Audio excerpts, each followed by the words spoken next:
तो दोस्तों आज की वीडियो में आपका स्वागत है। दोस्तों आज की वीडियो में हम समबाहु त्रिभुज का क्षेत्रफल व परिमाप बिल्कुल बेसिक और आसान तरीके से कैसे निकाला जाता है वो सीखेंगे और अंत में हम इससे संबंधित एक सवाल को भी पूछेंगे। आपको क्या करना है, इस वीडियो को अंत तक ध्यान से देखना है और जो सवाल आपसे पूछा जाएगा उसको हल करके कमेंट बॉक्स में उत्तर भी जरूर बताना है।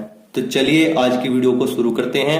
आप कर दीजिए हमारे इस वीडियो को लाइक और चैनल को सब्सक्राइब।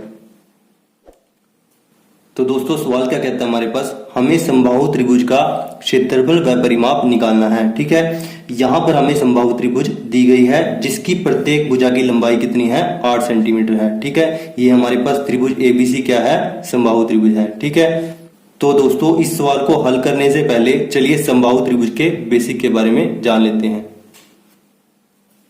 तो दोस्तों समबाहु त्रिभुज क्या होती है, हमारे पास वह त्रिभुज जिसकी तीनों भुजाओं की लंबाई एक समान हो समबाहु त्रिभुज कहलाती है। ठीक है, वह त्रिभुज जिसकी तीनों भुजाओं की लंबाई एक समान हो, ठीक है, वो क्या कहलाती है, समबाहु त्रिभुज। दोस्तों यहाँ पर हमारे पास त्रिभुज एबीसी है, इसकी ये भुजा भी 3 सेंटीमीटर है, ये भुजा भी 3 सेंटीमीटर और ये भुजा भी 3 सेंटीमीटर, यानी तीनों भुजाओं की लंबाई बराबर है। ठीक है, तो ये त्रिभुज हमारे पास क्या हुई, समबाहु त्रिभुज। चलिए दूसरे उदाहरण को देख लेते हैं। यहाँ पर हमारे पास ये त्रिभुज है, इसकी ये भुजा भी 4 सेंटीमीटर है, ये भुजा भी 4 सेंटीमीटर है और ये भुजा भी 4 सेंटीमीटर है। तो ये त्रिभुज भी हमारे पास क्या हुई, समबाहु त्रिभुज हुई। ठीक है, चलिए अगले उदाहरण को भी देख लेते हैं। यहाँ पर भी हमारे पास तीनों भुजाओं की लंबाई क्या है, 4 सेंटीमीटर है, ये भी 4 सेंटीमीटर, ये भी 4 सेंटीमीटर और ये भी 4 सेंटीमीटर।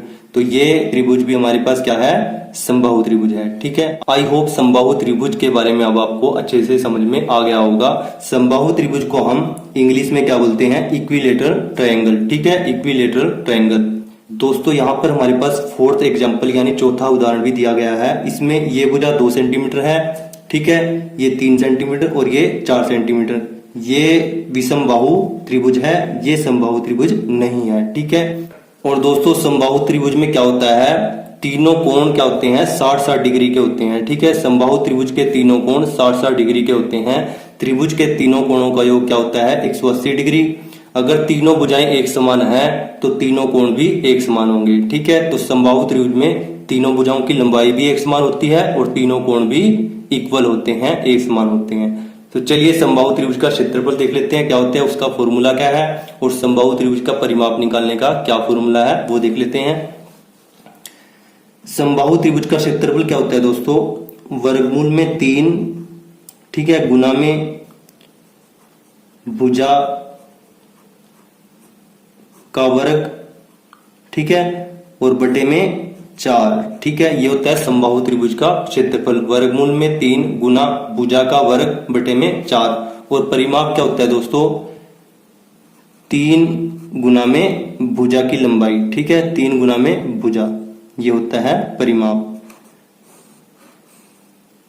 आई होप दोस्तों ये फॉर्मूला भी आपको अच्छे तरीके से समझ में आ गए होंगे। चलिए अब अपने सवाल को हल करते हैं। तो दोस्तों इस सवाल में हमारे पास क्या है, इस समबाहु त्रिभुज में हमारे पास क्या है, प्रत्येक भुजा की लंबाई कितनी है, 8 सेंटीमीटर है। ठीक है, तो हम यहां पर लिख लेते हैं भुजा की लंबाई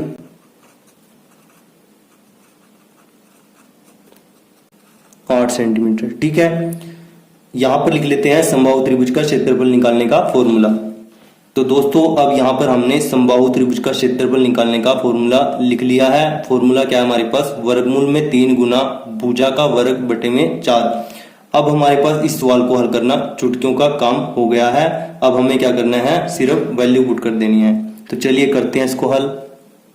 वर्गमूल में 3 ऐसे ही आ जाएगा, गुना में भुजा की लंबाई हमारे पास कितनी है, 8 है। ठीक है, तो यहाँ पर लिख लेते हैं 8 का वर्ग, ठीक है, बटे में 4। चलिए इसको आगे हल करते हैं।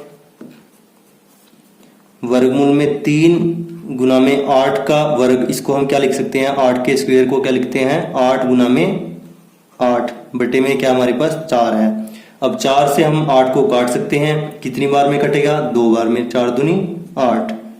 ठीक है, अब ये क्या बन जाएगा, 8 दूनी 16 और वर्गमूल में 3।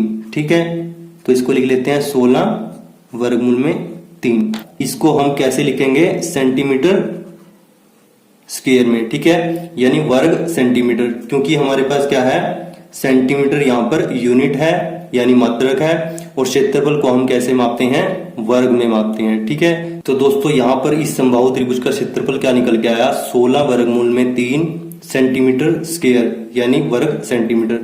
दोस्तों आप इसका उत्तर दशमलव में भी निकाल सकते हैं। तो आपको क्या करना होगा, वर्गमूल 3 की वैल्यू जो होगी, मान जो होगा दशमलव में, उसको लिख देना है।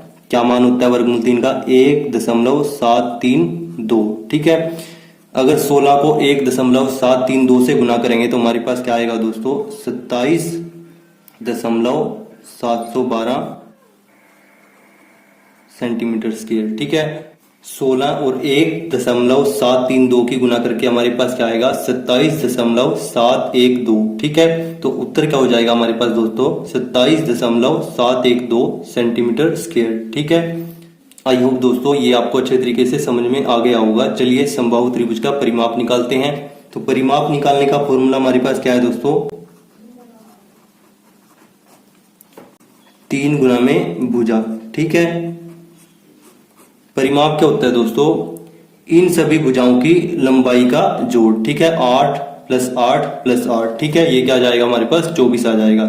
इसको यहाँ पर फॉर्मूले में पुट करके भी हम निकाल सकते हैं। 3 गुना में 8, ये क्या बन जाएगा, 24 बन जाएगा। 24 सेंटीमीटर, हमारे पास यूनिट क्या है, सेंटीमीटर है। तो आपका उत्तर क्या हुआ, 24 सेंटीमीटर। आई होप समबाहु त्रिभुज का क्षेत्रफल व परिमाप निकालना अब आपको अच्छे तरीके से आ गया होगा। अब आप किसी भी समबाहु त्रिभुज का क्षेत्रफल व परिमाप आसानी से निकाल सकते हैं। दोस्तों इसी तरीके को अपनाते हुए यहाँ पर जो सवाल दिया गया है उसको सोल्व करके आपको कमेंट बॉक्स में आंसर जरूर बताना है। और अगर आपको ये वीडियो अच्छा लगा, अच्छे से समझ में आया, तो वीडियो को आप लाइक जरूर करें, दोस्तों के साथ शेयर करें। चैनल पर आप नए हो तो चैनल को सब्सक्राइब जरूर कर लें। Thanks for watching this video. जय हिंद, जय भारत दोस्तों।